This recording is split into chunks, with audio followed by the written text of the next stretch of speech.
All right. We are live. I know, it's so pretty. What a time to see a sunset. So we are on Tremont's second campus. We are going to be doing a Q&A with Tremont's president and CEO, Catey McClary. Really excited about this. I know that there are probably tons of burning questions from you all about the second campus. I feel like we get them regularly. It's a lot of curiosity. So we thought that we would maybe answer some of those questions today. We got a lot of curiosity, a lot of excitement. Just very excited to have you all here joining us. Yeah, so right now we are actually looking at the national park behind the camera. We're also seeing a nice, gorgeous sunset. We know that as we continue to talk, it's only going to get more and more beautiful. So continue to watch us. But just before the pandemic, back in 2019, Tremont purchased 194 acres. It's here in Townsend. It borders the national park. It really is an incredible place. We've put some trails in there. We've done some prescribed burns to restore the native grassland and the meadow that's right behind us. And we've continued to do some important work. When the pandemic hit, that kind of put some of those plans on hold. We came to you guys in dire need of support just to maintain our operations, keep our staff, working and as intact as possible. Now, as we're still feeling the effects of the pandemic, we're also getting back to planning for our future. So very excited to be here on the second campus and sharing you a little preview of this incredible property. Yeah, it's an incredibly special place. I think a question that we often hear is, we have the second campus. Are we leaving our current campus in the national park? No, absolutely not. I get this question a lot, and I think someone was like, you guys would be nuts to leave the national park. And I agree, we would be nuts. We are not leaving the national park. The work that we do is really to create a love and appreciation for the park, and it's a protected place. So building new buildings in the park is a challenge. It also has impacts, and we know that as we want to expand our audience and reach new audiences, that did require us to expand the space. And so we started looking outside of the national park and said, how can we do both? We were lucky enough to find this piece of property that borders the national park, where its neighbors, we get to, really increase the impact that we have in unique ways, and do it in a way that connects us and keeps us connected to our home in Walker Valley in the national park, but also has this special piece of property outside. Original campus is a place that we have come to know and love by the Middle Prong. Just a beautiful, beautiful space. But with the second campus, what do you think that the next 50 years is going to look like? That's a good question. In 2019, when we purchased the second campus, we were really asking ourselves that question. What do we want? We're celebrating our 50-year history in the national park, and we said, what do we want our next 50 years to look like? And we began asking that question, and it really was, we wanted to reach new audiences and serve them in new ways. So how can we expand our mission? That was before the pandemic, BC, I like to call it, before COVID.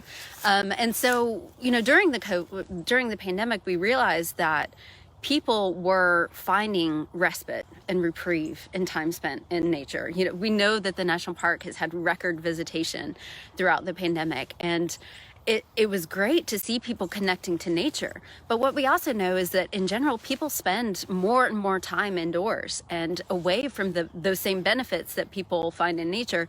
Not everyone's getting access to that.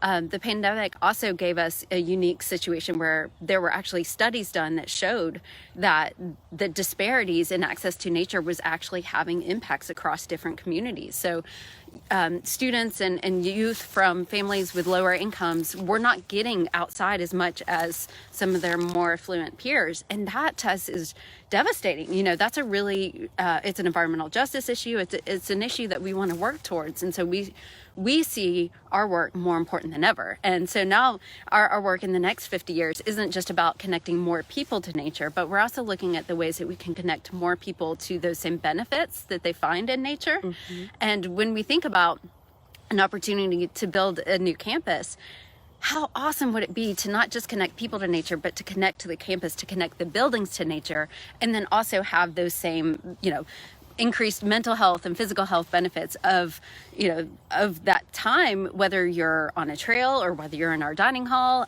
just really connecting it in new ways. So that's hopefully what our next 50 years will be like. Awesome.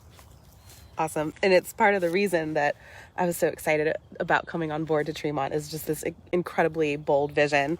And speaking of that bold vision, and now that we have this land, I know that people in the community have been thinking about it, and we've been talking about it in the office, and a lot of people have been asking this question. What do you think our timeline is for the second campus? When do you think people are going to be able to actually come and experience this view in person and enjoy and smell this air and feel this wind? Well, the short answer is I hope soon. I am not known for short answers, so I will say the long answer is it is a very bold, ambitious vision, and it's something that we know is going to take a lot of large-scale partnerships, a lot of large-scale investments to really create that vision. What we're trying to do is really create a campus that does good for the environment. In the same ways that we benefit from time spent in nature, we want the campus to provide those same benefits to the environment. And so, we're looking at innovative ways that we can generate more electricity than we use on campus, ways that we can collect and treat wastewater and rainwater on site and actually put clean water back into the Little River watershed. All of these things are really, really ambitious and bold, and it's going to take a lot of partnerships. So as we work towards that and work towards the future, we decided to kind of start with phase one. And so we spent the last few months really working on what would phase one look like for us. And phase one includes 2 buildings. You can't see them, but they're just right over here. We've got 2 existing buildings on our campus. There's a brick building and a barn, which our goal is to turn those into a demonstration site, a classroom where people can come and learn about the ways in which we're connecting these buildings to nature. They can experience not just why it's important, but learn the skills to replicate that in other places. And they can do it in a place that looks like your home. It's a brick building, a brick home, and people can see that and really tell the story of how important it is for us to create buildings that give back. So, long answer, it's going to take us a little bit of time. Short answer, we're hoping to start some major capital campaigns next year, and that would put people on campus within the next couple of years. If you want to get out, we are doing some trail maintenance and projects around here. We've been working on restoring or protecting a lot of the hemlocks on site, so we do have volunteer opportunities. It's also a great place to do some bird watching, and it's just, it's fabulous. So let us know if you're interested in coming out and learning more about the second campus and ways to help make it possible. Yeah, I think one of the things that I love about second campus is that right now, as a Tremont staff member, we're out here regularly. We bring our dogs to run around, our kids to run around. We Can't have dogs in the national park, really, so we bring them here. Elizabeth, who just jumped in the river, has spent time cultivating a really cool garden. I got flowers for our homecoming celebration here. So even though we have this big piece of land and there's no existing structure minus those 2 buildings, right, we're still using it, and we're excited to see its future. Yeah, just coming up here, you start to dream about what we can do and the ways that we can bring, folks from Maryville College or other universities in our area, research that can be done on site, and ways that we can take lessons from what's being done in the national park in terms of restoration and preservation, and really think about how do we take those best practices and apply them here in a way that can really ensure that we're good stewards of this land, and that we're, continuing what's so genuine to Tremont's mission, and that's connecting people to this incredible place. I think when people do come for programs, they're going to recognize Tremont within those programs and the ways in which we really do try and inspire people and create that joy and that discovery of time spent in nature. So. Absolutely.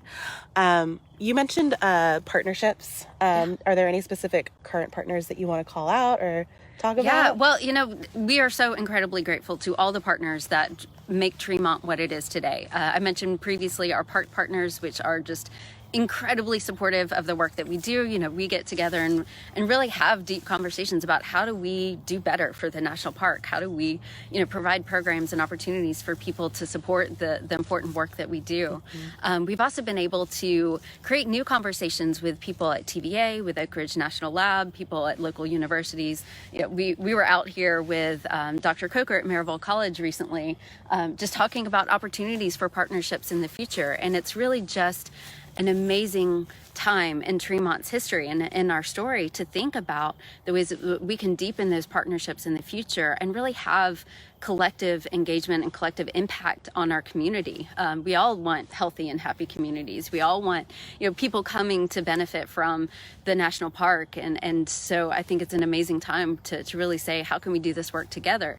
And everyone watching here, you know, people at home really support us and help make that work possible when they come together for days like today. So, you know, thank you. Exactly. Yeah. You can see that the sun is setting behind us. What a beautiful sunset. Yeah, as we've said numerous times, we are so thankful for each and every one of you. I think those are all the questions that I had. I say we just let them hang out for a minute and enjoy the sunset. It's not a bad place to hang out. And if you have those questions, you let us know and we will get back to you. All right. I wonder if you can hear the birds. Listen very carefully and see if you hear the birds. I hear cows back here too. I'll be quiet so you can hear.